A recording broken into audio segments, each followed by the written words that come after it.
네, 이재명 민주당 대표가 오늘 대장동 특검을 전격 제안하면서 사법 리스크의 정면 돌파를 선언했습니다. 윤 대통령 의혹도 함께 다루자고 했죠. 민주당 지도부는 김건희 여사 특검에도 속도를 내고 있는데 관련 소식을 유한울 체커가 정리했습니다.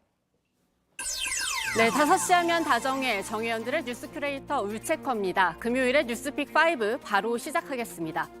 네, 오늘 준비한 소식은요. 특검 승부수 엿새 만에 윗선 수사 기록 다시 1 최단기 사임입니다. 검찰의 전방위적인 수사, 이제는 흐름을 바꿀 한 방이 절실해진 민주당입니다. 민주당이 택한 결정구, 바로 특검 직구인데요. 2개를 준비했습니다. 먼저 이재명 대표가 직접 나서 첫 번째 직구 던집니다. 화천대유 대장동 개발과 관련된 특검을 즉시 수용하십시오. 언제까지 인디안 기우제식 수사에 국가 역량을 낭비할 수는 없습니다. 뿌리부터 줄기 하나하나까지 사건 전모의 확인은 특검에 맡기고 정치권은 지금 이 어려운 민생과 경제 살리기에 주력하고 총력을 다합시다. 네, 바로 대장동 특검입니다. 특검 제안하는 이유, 이 대표는 이렇게 설명하는데요. 정권이 바뀌고 검사들이 바뀌니까 이렇게 관련자들 말이 바뀌고 있습니다. 진실에 따라서 죄를 주는 것이 아니라 죄를 주기 위해서, 만들기 위해서 진실을 조작하고 왜곡하고 있습니다. 저는 불법 대선 자금은커녕 이 사탕한 게 받은 게 없습니다. 네, 민주연구원 김용 부원장까지 흘러들어와서 결국 불법 대선 자금 의혹으로까지 번진 대장동 특혜 의혹. 윤석열 정권의 검사들이 조작으로 만들어낸 것이니 특별 검사에게 맡겨야 한다는 겁니다. 이 대표는 그 대신 조건을 붙였습니다. 먼저 부산저축은행 부정수사 의혹도 함께 다뤄야 한다고 했는데요. 윤석열 대통령이 검사 시절인 2011년 대장동 개발 사업에 1,000억 원 넘는 대출을 해줬던 부산저축은행에 대해 봐주기 수사를 해줬다는 의혹입니다. 그리고 이 봐주기는 화천대유 대주주인 김만배 씨의 부탁 때문이라는 거죠. 또 김 씨의 누나가 윤 대통령 부친의 집을 구입하게 된 경위도 특검 수사 대상에 넣어야 한다고 주장했습니다. 한동안 김건희 여사를 공격하던 민주당, 윤 대통령의 물귀신 작전 들어간 겁니다. 화천대유의 자금 흐름 진술이 갑자기 변경되는 과정에 제기된 조작 수사, 허위 진술 교사 의혹도 밝혀야 됩니다. 모든 의혹들을 남김없이 털어낼 좋은 기회입니다. 대통령과 여당이 떳떳하다면 이 특검을 거부할 이유가 없을 것입니다. 그런데 이 대장동 특검 카드, 완전 새로운 카드는 아닙니다. 지난 대선 과정에서도 같은 제안은 나왔습니다. 그때도 부산저축은행 부실 수사 의혹 조건 중 하나로 들어가 있었습니다. 이쯤 되면 박준우 마커가 즐겨 찾는 그 노래가 떠오릅니다.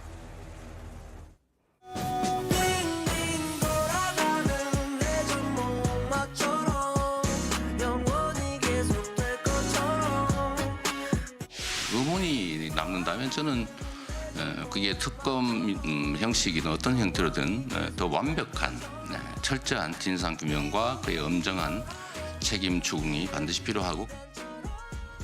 네, 당시 특검 대선에 올인한 여야의 협상 과정에서 유야무야 됐는데요. 양측의 기억은 조금씩 다릅니다.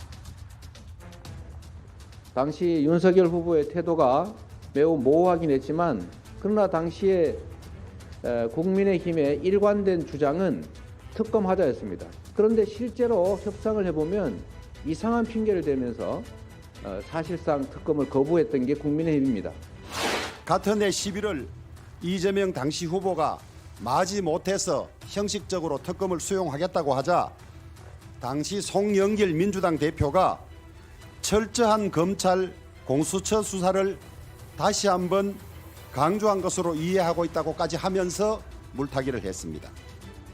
네, 이런 이유로 국민의힘 주호영 원내대표 긴급 기자회견을 열고 특검 수용 불가 방침 분명히 밝혔습니다. 대통령실에서도 이 대표 제안에 대해 정치적 액션이라는 평가와 함께요. 여당에서 대응하는 게 맞다, 이렇게 주 원내대표에게 힘을 실어줬고 대통령실에서는 오후에도 이 방침 다시 한번 확인했습니다.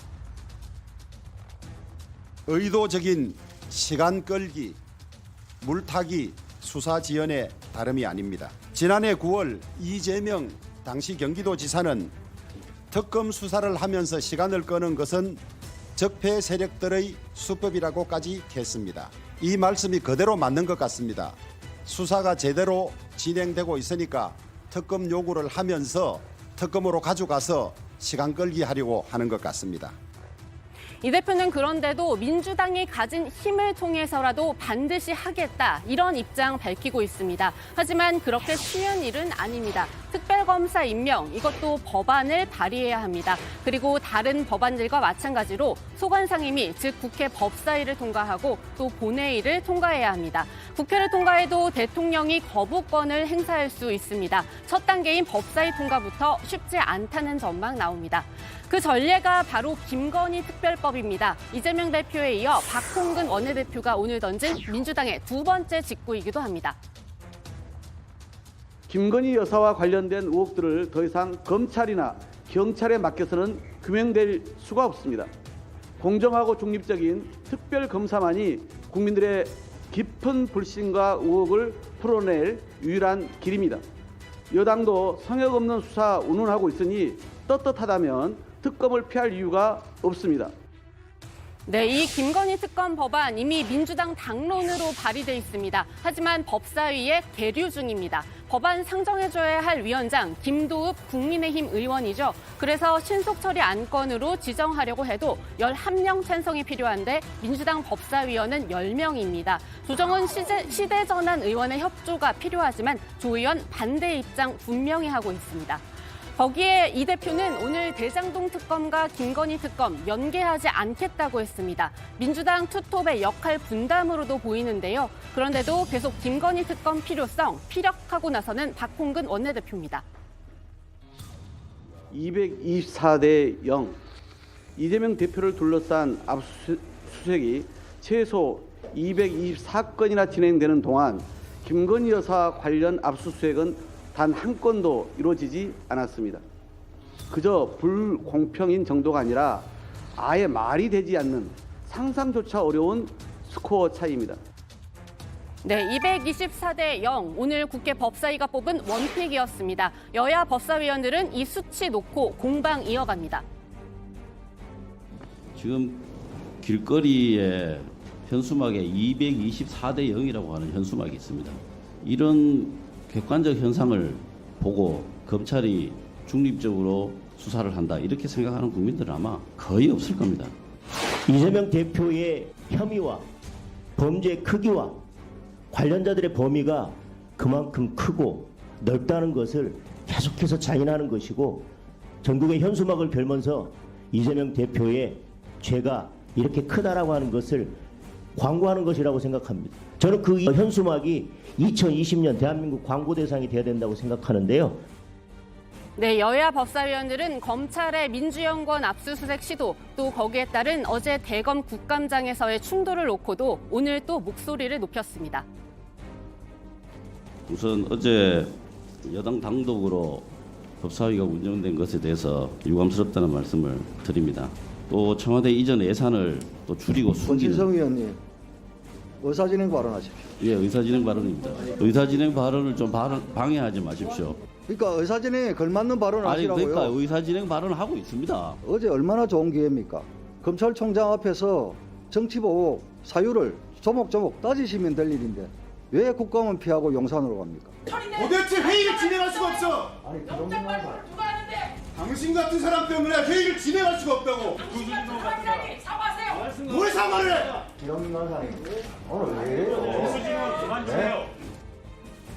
네, 정말 바람잘 날 없는 국회 법사위죠. 민주당이 던진 직구 2개로 더욱 시끄러워질 것으로 보입니다. 민주당의 이번 승부수 국면 전환과 함께 지지층 결집 노린 거라는 분석인데요.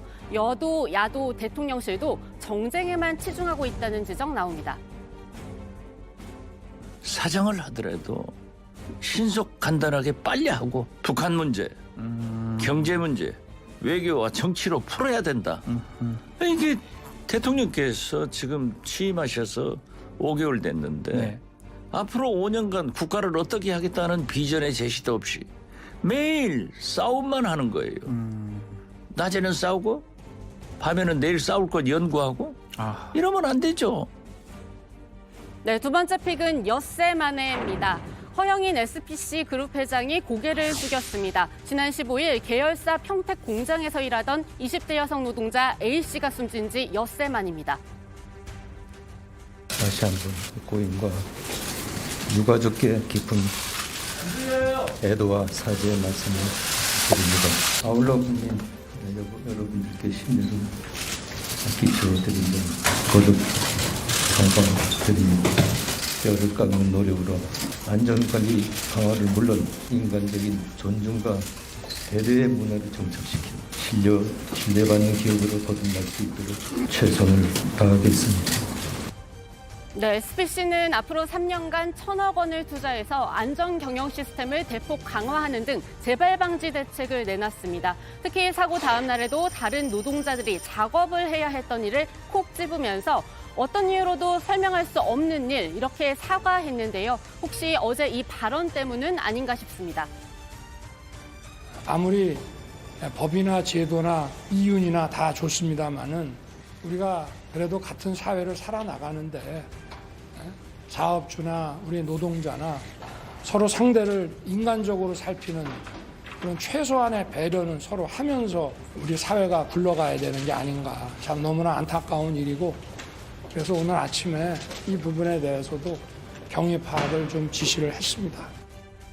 네, 하지만 이 부분 말고도요, SPC가 최소한의 배려도 안 한 사례들 속속 드러나고 있습니다. 사고가 난 다음 날 파리바게뜨의 런던 진출 보도 자료가 나왔습니다. 사고 덮기 위한 홍보 아니었느냐는 비판 피해갈 수 없고요. A씨의 빈소에 빵을 보냈다는 소식은 경악스러울 정도입니다. 인간적인 존중과 배려, 말에서만 그치지 않았으면 합니다. 네, 세 번째 픽은 윗선 수사 기로입니다. 서해 공무원 피격 사건과 관련해 서욱 전 국방부 장관 오늘 오전 구속영장 실질 심사를 받았습니다. 네, 장관님 혐의 인정하십니까? 오늘 영장 심사에서 어떻게 소명하실 건가요?